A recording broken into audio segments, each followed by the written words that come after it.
Voltamos a falar a respeito das eleições 2022, pesquisas eleitorais, os erros da pesquisa ou das pesquisas. O ex-presidente Lula recebeu 48,43% dos votos válidos nesse domingo contra 43,20% do presidente Jair Bolsonaro. Os números das urnas contrastam com as pesquisas eleitorais divulgadas na véspera. Vamos falar sobre esse e outros assuntos com o cientista político Murilo de Aragão, da Arco Advice. Murilo, em primeiro lugar, obrigado por conversar conosco aqui no Band News TV. Lhe surpreendeu o que foi constatado em termos de pesquisa e o que saiu das urnas? Boa noite. Boa noite, Felipe.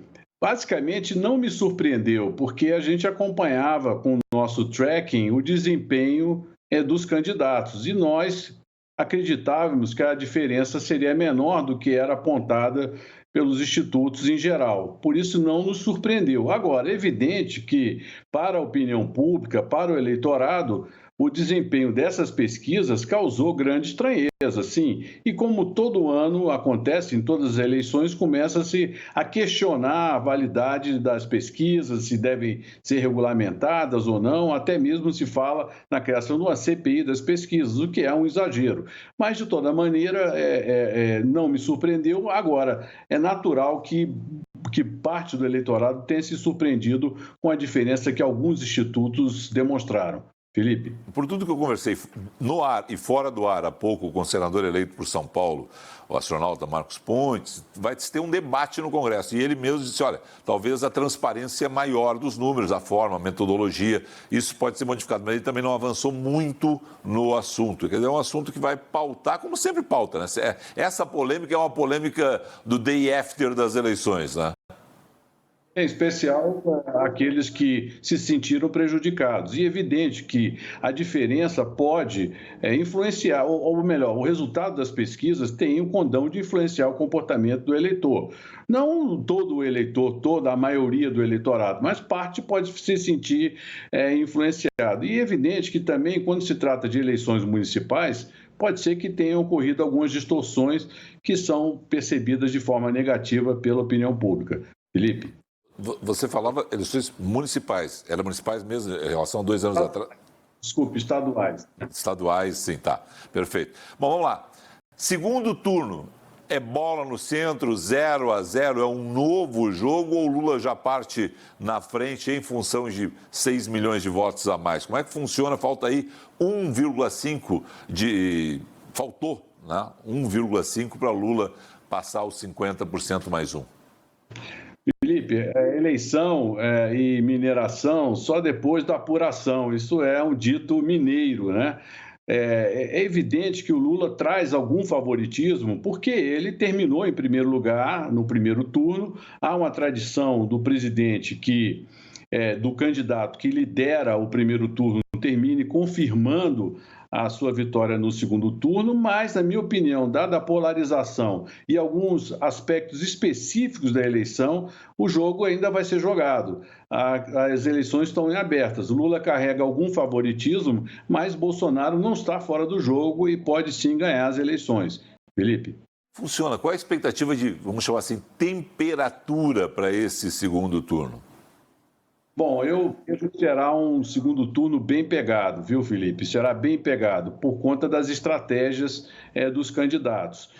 O Lula, obviamente, vai tentar, ou não obviamente, mas seria recomendável buscar apoios no centro político. Ele já recolheu alguns apoios ainda hoje, no primeiro dia após as eleições, junto ao centro, mas, por outro lado, Bolsonaro, acredito que irá insistir na tecla do combate à corrupção, da questão da corrupção, que é o item número 2 na preocupação do eleitor, junto, é evidente, com o primeiro tema, que é o crescimento econômico. Então, eu vejo que a estratégia de Bolsonaro será atacar a questão da corrupção e ressaltar as suas realizações no campo econômico, e Lula provavelmente tentará ser mais o Lulinha paz e amor para trazer o centro, esse centro que ficou aí amassado pela polarização, para o seu lado. Felipe. Não sei se você acompanhou, há pouco o Lula fazia um pronunciamento aqui em São Paulo, exatamente com a coordenação de campanha, ele usava esse termo. Olha, se eu tiver que ser o Lulinha Paz e Amor, serei. Se eu tiver que conversar com o Rodrigo Garcia, vou conversar. Ele não citou nominalmente Eduardo Leite no Rio Grande do Sul, mas ele falou o governador do Rio Grande do Sul, então é Eduardo Leite, porque o outro candidato lá é Onyx Lorenzoni, né, e é ligado a Jair Bolsonaro. Essa situação, tendo Geraldo Alckmin, que é um movimento para o centro, se considerando aí Lula, mas também tendo o PSOL na aliança, e o PSOL foi importante, retirou candidatura. Boulos tirou muito votos de Fernando Haddad há 4 anos, no primeiro turno. Como é que tem como compor tudo isso e ir para o centro? O centro vai querer conversar? Porque o Lula deu uma radicalizada no primeiro turno ali nos anúncios que foram feitos, inclusive alguns ligados aí, por exemplo, a teto, que ele disse que não ia tratar desse assunto, não queria mais ver o teto. Ele disse essas coisas, disse também da regulação da mídia, né? Enfim, entre outros temas muito polêmicos, revogação de algumas reformas ou revisão de algumas reformas. O fato é que o Congresso que foi eleito vai conter muito desse aspecto de caravana holiday que está em torno ou caravana furacão, que está em torno da candidatura do Lula, de um espectro ideológico muito amplo. Mas o certo é que o Lula, para ganhar a eleição, terá que caminhar para o centro com mais vigor, porque senão ele corre o risco de perder as eleições, Felipe. Vamos separar agora, né? Porque você hoje, ao longo do dia, e você presta consultorias para americanos, europeus, imagino que você tenha, até para abrir esse espaço para a gente aqui na tua agenda, eu sei que é complicado sempre. Como é que o exterior está nos vendo? O que os americanos, os italianos com quem você já conversou hoje, qual a visão do mundo a respeito desse segundo turno? O que te questionaram enquanto consultor internacional que você é? Bom, depende do público. O público mais geral, ou seja, o público que está interessado na política em geral, pediu que eu explicasse por que havia um temor de tumulto e esse temor não aconteceu, ou esse tumulto não aconteceu. Eu explicava a força das instituições brasileiras e um desejo majoritário da população brasileira em favor da democracia.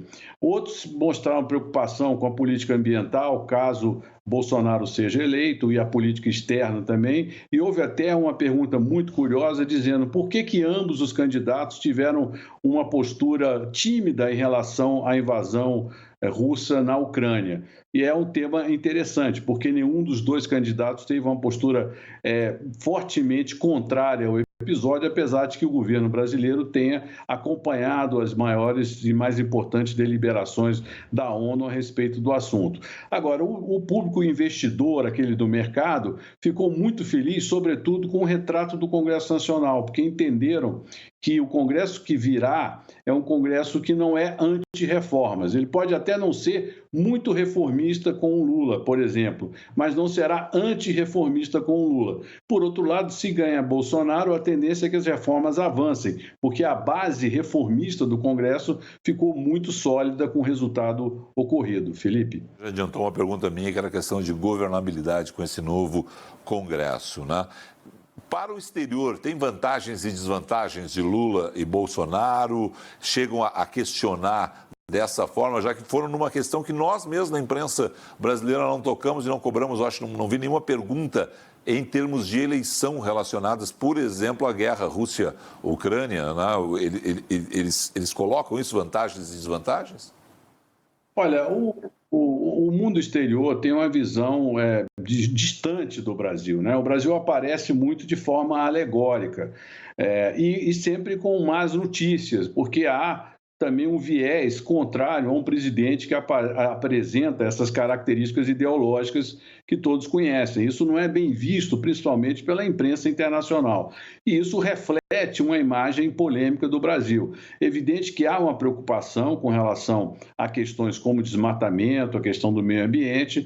Por outro lado, os investidores, e tanto investidores diretos, aqueles que investem em fábricas e em negócios no Brasil, como os investidores em mercado financeiro, eles têm um conhecimento muito maior do Brasil do que muitos pensam aqui. Eles acompanham de perto. Tanto é que o volume de investimentos no Brasil continua elevado, né, investimentos estrangeiros, e também o volume de investimentos no programa de concessões, né, onde temos quase 800 bilhões ou mais de 800 bilhões no pipeline de investimentos. Então, é evidente que um investidor que faz um investimento de grande monta, por exemplo, numa empresa de saneamento como a SEDAI no Rio de Janeiro, ele tem uma visão de longo prazo a respeito do Brasil. Então, ele termina confiando nas instituições brasileiras e acreditando que o processo aqui terminará sendo melhor. Agora, o ponto central que o investidor hoje observa é o fato que o jogo político no Brasil tem hoje uma nova configuração.